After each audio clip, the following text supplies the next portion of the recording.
खबरें जो आपको सीधे जोड़ती हैं हमसे, जिनका आपकी जिंदगी पर होता है सीधा असर। आपके जरूरत की खबर। नमस्कार, आप देख रहे हैं मध्य प्रदेश हलचल न्यूज और मैं हूं आपके साथ मानवी ठाकुर। शुरुआत करते हैं आज की खास खबरों के साथ।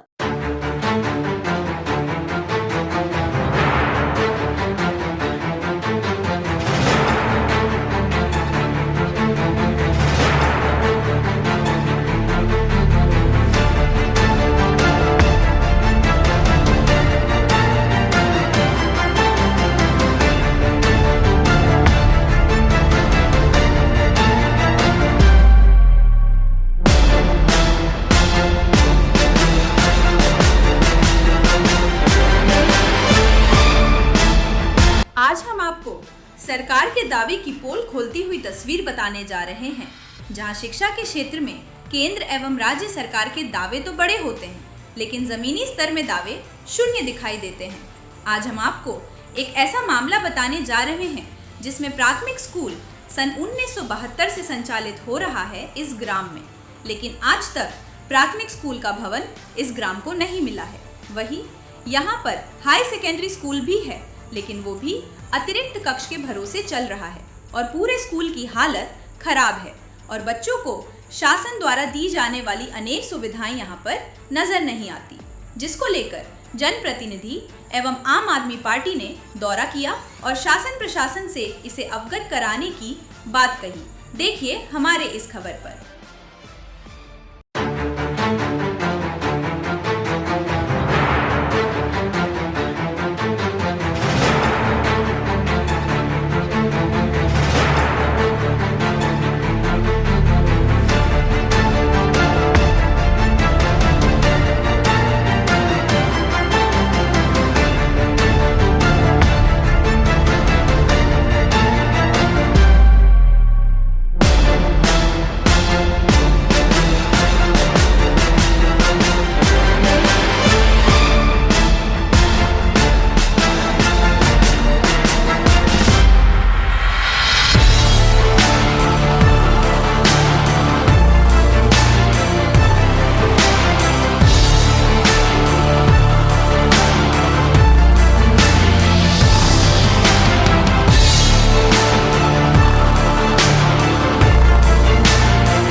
मैं शिव जायसवाल, आम आदमी पार्टी का जिला अध्यक्ष। आम आदमी पार्टी ने पूरे राष्ट्रीय स्तर पर शिक्षा का स्तर सुधरे इसका एक अभियान चलाया हुआ है। इसके तहत हम बालाघाट जिले के प्रमुख पदाधिकारी, जनप्रतिनिधि, सरपंच, ग्राम के प्रमुख सम्मानीय नागरिकों के साथ हम विद्यालय का निरीक्षण करने आए। हमने देखा कि यहाँ की प्राथमिक शाला का भवन 12-13 वर्षों से टूटा है। जो विद्यालय जिन कमरों में लग रहा है वो पार्ट में क्लास लग रही है और 2 शिफ्ट में यहाँ पे विद्यालय संचालित हो रहा है। हायर सेकेंडरी के जैसे हम अभी कमरों का हमने निरीक्षण किया, यहाँ पे दीवारें क्रैक है और यहाँ पर इसमें हमारे विद्यालय में बैठने वाले शिक्षा को देने वाले हमारे शिक्षकगण किस तरह से अपने आप को सुरक्षित रख करके इस भवन में हम शिक्षा दे पाएंगे, और जब वो स्वयं सुरक्षित नहीं है तो बच्चों को क्या सुरक्षा दे पाएंगे। और यहाँ की बिल्डिंग पूरी जर्जर है, यह बिल्डिंग बिल्कुल ध्वस्त करने लायक है। बालाघाट जिले के प्रभारी मंत्री शिक्षा मंत्री हैं और मध्य प्रदेश की सरकार शिक्षा के बालाघाट के 5 किलोमीटर दूर के कुम्हारी के इस विद्यालय में इस जर्जर हालत में शिक्षा व्यवस्था संचालित हो रही है, जिसका ध्यान हम मध्य प्रदेश सरकार और केंद्र सरकार की ओर भेजेंगे। हम अभी प्रिंसिपल से चर्चा किए तो उन्होंने बताया कि कल भी इन्होंने एक शिकायत पत्र शासन का ध्यान आकर्षित करने के लिए भेजा है और शासन अभी भी लगातार ये कहते कौन सा पत्र है, भवन जो निर्माण हो रहा है उसमें 4-5वां पत्र इन्हें ध्यानाकर्षण शासन की ओर लगाया है, परंतु अभी तक के इस बारे में शासन और प्रशासन निराकरण नहीं कर पाया है। बच्चे गंभीर इस विद्यालय में जर्जर हालत में पढ़ने के लिए मजबूर हैं। यह मध्य प्रदेश की शिक्षा व्यवस्था, गरीब बच्चे कैसे बढ़ करके इंजीनियर, डॉक्टर और कलेक्टर और अच्छे न्यायाधीश बन पाएंगे। इस जागरूक विद्यालय में ये स्थिति है तो ग्रामीण अंचलों में क्या स्थिति रहेगी। हम इस बात की आलोचना करते हैं, शासन इस ओर ध्यान दे, शिक्षा व्यवस्था को सुधारे और स्वास्थ्य व्यवस्था को सुधारे। ये हमारे आम आदमी पार्टी का एक प्रोटोकॉल है, उसका अभियान में हम लगे हुए हैं। आप सभी का सहयोग मिल रहा है। ग्राम कुम्हारी के जागरूक नागरिकों का भी हम धन्यवाद देते हैं कि इस अभियान में हमारा साथ दे रहे हैं। आप लोगों को प्रेस का जो मीडिया जो हमें साथ दे रहा है उसको भी हमें बहुत बहुत शुभकामनाएं देता हूँ। कि ग्राम कुम्हारी में तीनों स्कूल में है तो 900 बच्चे करीब हैं। 150 बच्चे हैं तो प्राइमरी में हैं, पहली से 5वीं तक, उसके बाद 6वीं से 8वीं तक है 280 करीब, और 400 बच्चे हैं तो 4 से 500 लगभग है तो मालूम हाई स्कूल में। लेकिन बिल्डिंग है तो सिर्फ 200 लोगों की क्षमता की है, इसके कारण 3 शिफ्ट में लगाना पड़ रहा है। आज आम आदमी पार्टी के कार्यकर्तागण लोग आए हैं, वो निरीक्षण कर रहे हैं और उनको पूरे गांव का समर्थन है, क्योंकि है तो जो स्कूल के काम के लिए जो घूम रहे आम आदमी की जो मुहिम चल रही, इससे पूरे गांव सहमत है। क्यों कि यहाँ पे वर्तमान में पहले मंत्री भी रहे, उनने भी कुछ नहीं किए बिल्डिंग के लिए। अभी है तो कांग्रेस के विधायक ने है तो विधानसभा में लगाए थे, लेकिन अभी तक कोई जानकारी नहीं, क्योंकि ये सरकार के कारण कोई भी काम है तो ठीक ढंग से नहीं हो रहा है। इसलिए गांव में बहुत आक्रोश है। अभी कुछ दिन पहले एक छोटा सा बिजली के ट्रांसफार्मर के लिए गांव के नागरिकों ने मांग रखे तो पुलिसों ने लाठी बांधकर कई लोगों को अंदर कर दिए। यहाँ तक कि हम लोग के ऊपर भी है तो केस बना दिए थे। तो क्या है, यहाँ पे ये जो सत्ता चल रही है ये पूरी बर्बरतापूर्वक है तो काम कर रही है। किसी भी कोई सरपंच की नहीं सुन रहे हैं, किसी की नहीं सुन रहे हैं, जो इनकी मर्जी आती है वही करता है। अब इतना बड़ा काम ये सामने हो रहा है, आप देख रहे हो, गांव के सरपंच को नहीं मालूम, कितनी शर्म की बात है। तो आम नागरिक को क्या मालूम रहेगा? क्या जनता का पैसा फालतू में खर्च करने का है?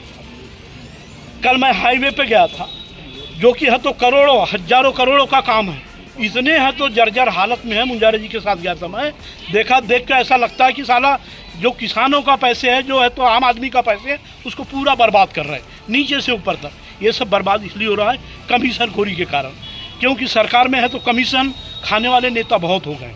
ईमानदारी से कोई काम नहीं करना चाहते, काम को आके कोई भी नेता नहीं देखता, वो सिर्फ कमीशन देखते हैं कि ठेकेदार से हमको कितना कमीशन मिलेगा। ये गांव का काम है, गांव की पंचायत करवाती तो बहुत अच्छे करवाती, क्योंकि गांव का नागरिक है। भला सरपंच आज है कल नहीं रहेगा, लेकिन ये जो बन जाएगा वो तो हमेशा के लिए रहेगा ना, और इसी गांव में रहना है। उनको नहीं जानकारी। आज आम आदमी पार्टी ने जो निरीक्षण किया है, सब जगह बिल्डिंग देखे, सब बिल्डिंग में तो जर्जर हालत में पड़ी हुई है। कोई भी है तो मान लो पार्टी के नेता सत्ता पक्ष के तो कभी आते ही नहीं, पहचानते नहीं लोग, बच्चे लोग तक नहीं पहचानते। ये बिल्डिंग के लिए मंत्री के पास मैंने है तो प्रिंसिपल साहब से मिल के 3 बार आवेदन मैंने खुद दिया हूँ, लेकिन उसकी भी कोई जानकारी नहीं। मंत्री चले गया, विधायक के पास आया, हमने उनको जानकारी दिए, उनने एक बार विधानसभा में उठाए, उसके बाद क्या हो रहा है किसी को कोई मालूम नहीं। इसलिए क्या है, जनता में बहुत ज़्यादा आक्रोश है। आज है तो आम आदमी पार्टी ने बड़ा अच्छा सराहना काम किया है कि हमारे गांव में स्कूल में आकर के जो निरीक्षण किया है गांव वाले के साथ मिलके, इसलिए मैं उनको धन्यवाद देना चाहता हूँ। में क्लासेस लगेंगे यहाँ पे सख्त आवश्यकता है बिल्डिंग की बहुत आवश्यकता है, और जैसे फर्नीचर है उसकी भी आवश्यकता है। सर आपका नाम बताइए। मेरा नाम लखनलाल चौधरी, मैं उच्च श्रेणी शिक्षक PMC शासकीय उच्चतर माध्यमिक विद्यालय। सर इसमें प्राथमिक विद्यालय कहाँ लगता है? यहाँ पर प्राथमिक विद्यालय इसी परिसर में लगता है, बाजू बिल्डिंग है।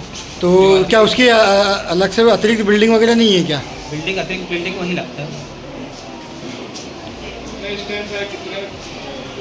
ये माध्यमिक शाला में स्टैंड 230।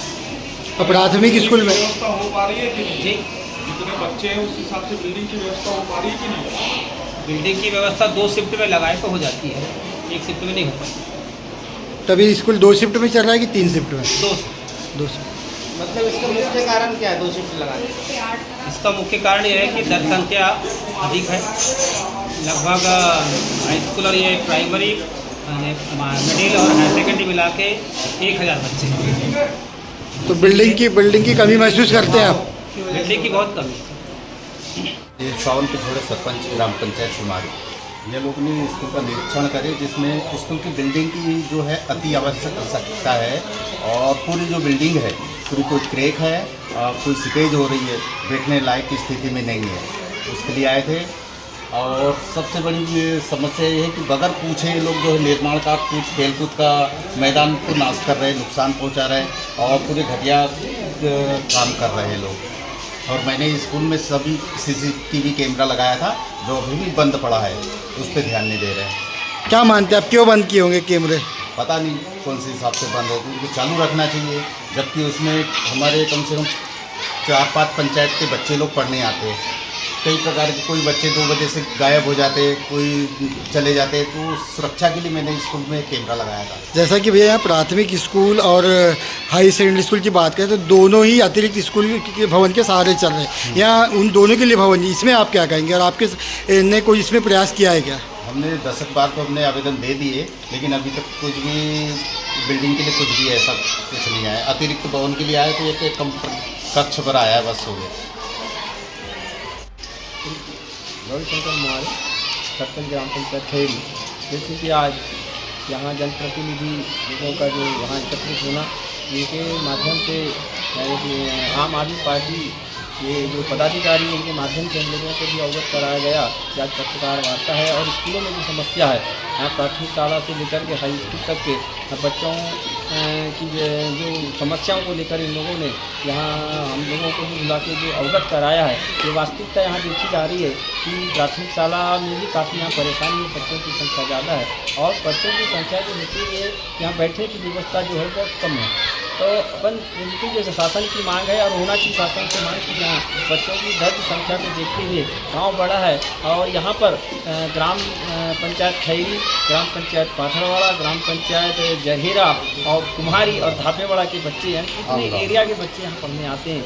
इसके हिसाब से इस दायरे में ये स्कूल जो है इसमें परिसर में व्यवस्थाओं की कमी है, इसको पूरी होना चाहिए। और हम भी आप शिक्षक प्राचार्य महोदय से भी निवेदन है कि यहाँ की जो भी समस्या है ये समस्या को जिला शिक्षा अधिकारी से अवगत कराए और जो भी यहाँ परेशानी उसको पूरी करे, ऐसी हमारी। अभी देखा गया कि यहाँ पे 3 सरपंच खड़े हुए हैं इस स्कूल में, उसके बाद भी स्कूल की स्थिति ऐसी है, तो सरपंच क्यों इस टाइप के खौफ में है कि वो अभी प्रशासन को अपनी बात नहीं मनवा पा रहा है। 3 सरपंच देखा गया प्रेजेंट में अभी खड़े। सरपंच को जैसे सरपंच की बात आती है तो जो भी यहाँ अगर कोई सरपंच गांव का एक प्रधान होता है और गांव में जैसे कोई भी घटना घटे या कोई अच्छा भी काम हो बुरा भी हो, पहले सरपंच को ही इसमें सामने इन्वॉल्व किया जाता है। सरपंच के माध्यम से इनके ही मार्गदर्शन में सारे काम होना चाहिए।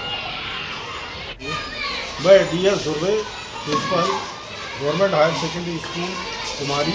इसका पूर्णकालिक भवन तो नहीं है, जो अतिरिक्त कक्ष बने हैं उन्हीं में प्राथमिक कक्षाएं संचालित हो रही हैं। इसके अतिरिक्त ये जो विद्यालय है 98 में हाई स्कूल हुआ है और 2013 में हायर सेकेंडरी हुआ है। यहाँ लगभग 903 दर्ज संख्या अभी की स्थिति में और इस विद्यालय में हायर सेकेंडरी का भी बिल्कुल भवन नहीं है। हाई स्कूल का भवन 2012-13 में निर्माण हुआ है, वो भी बहुत जर्जर स्थिति में आप सभी लोगों ने देखा है। तो जो हायर सेकेंडरी के बच्चे हैं कक्षा 11वीं 12वीं, उन बच्चों को हम 2 शीतलीय विद्यालय संचालित करते हैं और जो है उन बच्चों को प्राथमिक और माध्यमिक के जो अतिरिक्त कक्ष हैं उन भवनों में कक्षा 11वीं 12वीं के बच्चों को अध्ययन अध्यापन का कार्य संपादित कराते हैं। आपने इसकी सूचना अपने उच्च अधिकारियों को दी है कि स्थिति स्कूल की ऐसी खराब है भवन के लिए? जी, इसके पूर्व मैंने पत्र भी DO साहब को दिया। इसके अलावा एक बार हमारे जो जज साहब आए थे विधिक सेवा प्राधिकरण विभाग से, उनको भी मैं बाकायदा वीडियो और पत्र बना के दिया और CD भी दिया हूँ, CD बना के वीडियो बना के दिया हूँ। अभी लेटेस्ट गर्मी में यहाँ जो शिविर लगा था जिसमें माननीय कलेक्टर साहब वर्तमान और माननीय जिला CO साहब, इसके अलावा जो फूड एंड उसके अपने गढ़पाले साहब जो हैं food corporation of India limited के जनरल मैनेजर, वो भी आए हुए थे। उनको भी पूरा विजिट कराया मैंने, पूरे कमरे दिखाए जो जर्जर स्थिति में है। उनने तत्काल जिला PWD अधिकारी को बुलाया और उनने भी निरीक्षण करवाया और उनको भी मैंने ज्ञापन दिया हूँ, जिसमें हमारे स्टाफ के 4 लोगों के हस्ताक्षर हैं और मेरे भी हैं। अभी स्मार्ट क्लास अभी जो देखें आप लोगों ने यहाँ पर संचालित है, वही बहुत कम जगह है, छोटा कमरा है, अब जैसे तैसे उसमें हम संचालित करते हैं। सर, अभी हमारे द्वारा देखा गया कि राष्ट्र महापुरुषों की जो प्रतिमा है पूर्ण तरह क्षतिग्रस्त टाइप की वो दिख रही है, तो आप उसके लिए क्या बोलेंगे? एक्चुअल में वो ये है कि गर्मी में लगे हुए थे और अभी ये जो बरसात के टाइम उसमें सीपेज आ गए हैं, मैं उसको तो तत्काल बदलवा दूँगा, दूसरी जगह अच्छी जगह शिफ्ट करवा दूँगा तस्वीरों को। अभी बारिश में पढ़ाई में क्या बच्चों को समस्या जाती है? बच्चों को तो समस्या अभी इसलिए नहीं जा रही है कि जो यहाँ के बच्चे हैं हमारे हायर सेकेंडरी, उन बच्चों को प्राथमिक और माध्यमिक शाला के भवन में शिफ्ट कर देते हैं तो पढ़ाई संचालित हो जाती है। बहुत ऐसी दिक्कत नहीं है 2 शिफ्ट में विद्यालय संचालित होने से। खबरों में अब तक के लिए बस इतना ही। फिर होगी आपसे मुलाकात, तब तक के लिए नमस्कार और देखते रहिए मध्य प्रदेश हलचल। ऐसे ही लेटेस्ट अपडेट पाने के लिए हमारे चैनल को सब्सक्राइब करें और तुरंत नोटिफिकेशन पाने के लिए बेल आइकन प्रेस करना ना भूलें। यदि आप हमें फेसबुक या इंस्टाग्राम के माध्यम से देख रहे हैं तो हमारे पेज को फॉलो जरूर करें। धन्यवाद।